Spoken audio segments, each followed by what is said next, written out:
Hello friends, welcome to my channel Passion Education. आप सभी का बहुत स्वागत है। आशा करती हूँ आप सभी बहुत ही बढ़िया होंगे एंड इस विंटर को काफ़ी अच्छे से एंजॉय कर रहे होंगे। सो दोस्तों 2024 का ये एंडिंग पॉइंट आ चुका है और उस टाइम को बहुत ही आपके लिए खुशहाली से बनने के लिए आ गई है SBI क्लर्क की notification with the vacancy of 13,735। So yes दोस्तों, जितने भी लोग अभी तक सुस्त बैठे हुए थे कि ठीक है आएगी तब अपनी जो प्रिपरेशन है उसको स्पीडन अप करेंगे, तो अब आपके लिए वो टाइम आ चुका है। अब कंबल से बाहर निकलिए, पढ़ाई में लग जाइए, उठिए सुबह एंड अपनी प्रिपरेशन को बूस्ट अप कर लीजिए। दोस्तों इस वीडियो में हम बात करेंगे eligibility, exam pattern, negative marking and बाकी सारी डिटेल्स पे। तो वीडियो शुरू करने के पहले मैं आप सभी को बता दूं, जितने भी लोग चैनल पे नए हैं, वीडियो पहली बार देख रहे हैं दोस्तों, हमारे चैनल को सब्सक्राइब कर लीजिए ताकि आप कॉम्पिटिटिव एग्ज़ाम से रिलेटेड जितनी भी गतिविधियाँ हमारे चैनल पे होती है उससे अपडेटेड रहें। यहाँ पे आपको जानकारी मिल जाएगी, जितनी भी कॉम्पिटिटिव एग्ज़ाम की नोटिफिकेशन आती हैं उनके बारे में आप अपडेटेड रहेंगे, वीकली करंट अफेयर्स से and many more other things. So चलिए सबसे पहले बात कर लेते हैं हम इम्पॉर्टेंट डेट्स की। दोस्तों एप्लीकेशन शुरू हो गई है 17/12/2024 को, यानी नोटिफिकेशन 17/12 को ही आ गया था। मैं आज थोड़ी लेट हो गई हूँ, आज 24 है, बट बहुत ज़्यादा देरी भी नहीं हुई है क्योंकि लास्ट डेट फॉर एप्लीकेशन 7 जनवरी 2025 है।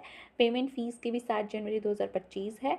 तो उतने लेट होने का वेट ना करें, फटाफट से आप भरते फॉर्म ताकि आप जहाँ सेंटर चाहें आपको वो अलोकेट किया जा सके।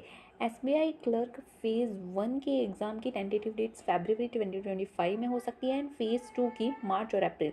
फीस की बात करें तो जनरल, OBC, EWS के लिए दोस्तों 750 है एंड बाकी कैटेगरी के लिए निल बताई जा रही है। दोस्तों यहाँ पे वैकेंसी डिटेल्स की बात की गई है। टोटल 13,735 पोस्ट है, बैकलॉग्स के भी कुछ हैं।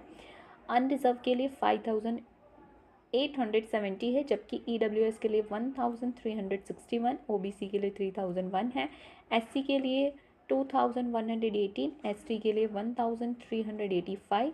सो इस तरीके से हमारे लिए हमारे टोटल पोस्ट हो जाते हैं। अब बात कर लेते हैं दोस्तों एलिजिबिलिटी की। सो यहाँ पे अगर आप पास या अपियर कर रहे हैं any of the bachelor degree in any stream in any recognised university in India, यहाँ पे आपके पास होनी चाहिए लोकल लैंग्वेज की नॉलेज। एज लिमिट 1/4/2024, इस डेट के हिसाब से आपकी एज लिमिट मिनिमम 20, यानी आप 20 के ऊपर हैं तो ठीक है भैया, मैक्सिमम 28 है। कुछ रिलैक्सेशन भी है। पेपर पैटर्न की बात कर लेते हैं तो यहाँ पे पेपर पैटर्न इस तरीके से है कि 2 ऑनलाइन टेस्ट कंडक्ट कराए जाएंगे, यानी 2 फेजेस होंगे, प्रिलिमिनरी एंड मेंस। यहाँ पे कोई भी बात नहीं कही जा रही है इंटरव्यू की। सो यहाँ पे आपके 2 फेज हैं and a test of specified opted local language. जो पर्टिकुलर लोकेशन आपने सिलेक्ट की है वहाँ की जो लोकल लैंग्वेज है उसका test. Each test will have a separate timing as mention about. दोनों ही फेज के लिए अलग अलग टाइमिंग दी जाएगी। नेगेटिव मार्किंग होगी दोस्तों, ध्यान में रखना ये negative marking 1/4 of the mark assign for the question will be deducted for each wrong answer. अगर आपने आंसर टिक नहीं किया है तब तो कोई दिक्कत नहीं है, बट अगर आपने गलत आंसर टिक किया है तो 1/4 आपके करेक्ट जो आपने करेक्ट आंसर के टोटल मार्क्स लाए हैं उसमें से डिडक्ट हो जाएंगे। मिनिमम क्वालिफाइंग एक पर्टिकुलर जो सेक्शन होता है उसके लिए नहीं बताया जा रहा है, यहाँ पे ओवरऑल रहेगा आपका। सो बात कर लेते हैं फेज़ 1 की दोस्तों। सो फेज़ 1 में 100 मार्क्स का क्वेश्चन पूछा जाएगा, जिसके अंदर 3 सेक्शन होंगे, इंग्लिश, न्यूमेरिकल और रीजनिंग के। इंग्लिश के 30 क्वेश्चन होंगे, ईच ऑफ 1 मार्क्स, यानी 30 मार्क्स कंसिस्ट करेगा इंग्लिश एंड इसके लिए आपको टाइम मिलेगा 20 मिनट्स का। न्यूमेरिकल एबिलिटी जो है उसके 35 क्वेश्चन होंगे, each consisting of 1 marks, 35 marks होगा टोटल एंड इसके लिए भी आपको 20 मिनट्स का टाइम मिलेगा। And reasoning again 35 question 1 marks के प्रति, और जितने भी टोटल हो जाएंगे उसका है 35, 20 मिनट्स के लिए है।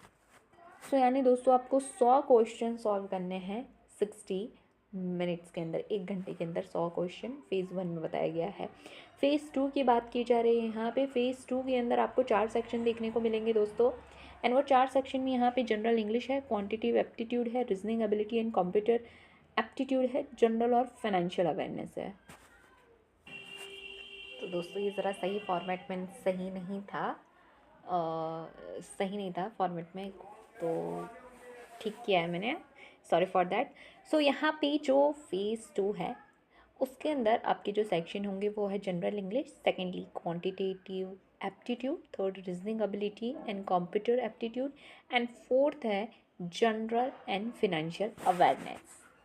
हर एक सेक्शन से दोस्तों समझ लीजिएगा, इंग्लिश से पूछे जाने वाले हैं 40 क्वेश्चंस। सभी क्वेश्चन 1 मार्क्स के होंगे। यहाँ पे टोटल 40 मार्क्स, ड्यूरेशन आपको मिलेगा 35 मिनट्स का। क्वांट से 50 क्वेश्चन होंगे, 50 मार्क्स के, 45 मिनट्स मिलेगी आपको। Reasoning ability and computer aptitude से 50 क्वेश्चन होंगे, 60 मार्क्स के, यहाँ भी 45 मिनट्स मिलेंगे आपको।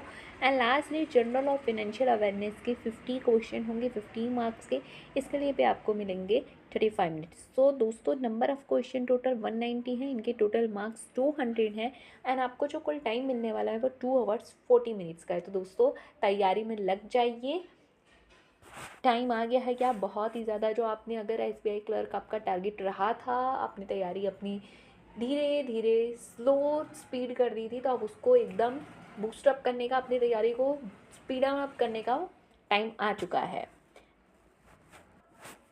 बाकी दोस्तों जितने भी आपके दोस्त, जितने भी कैंडिडेट इस एग्ज़ाम का वेट कर रहे थे, प्रिपरेशन कर रहे थे इसकी, तो उन सभी के साथ ये वीडियो शेयर कर दीजिएगा। हमारे चैनल को सब्सक्राइब करना ना भूलिएगा। Thank you for watching, have a great day.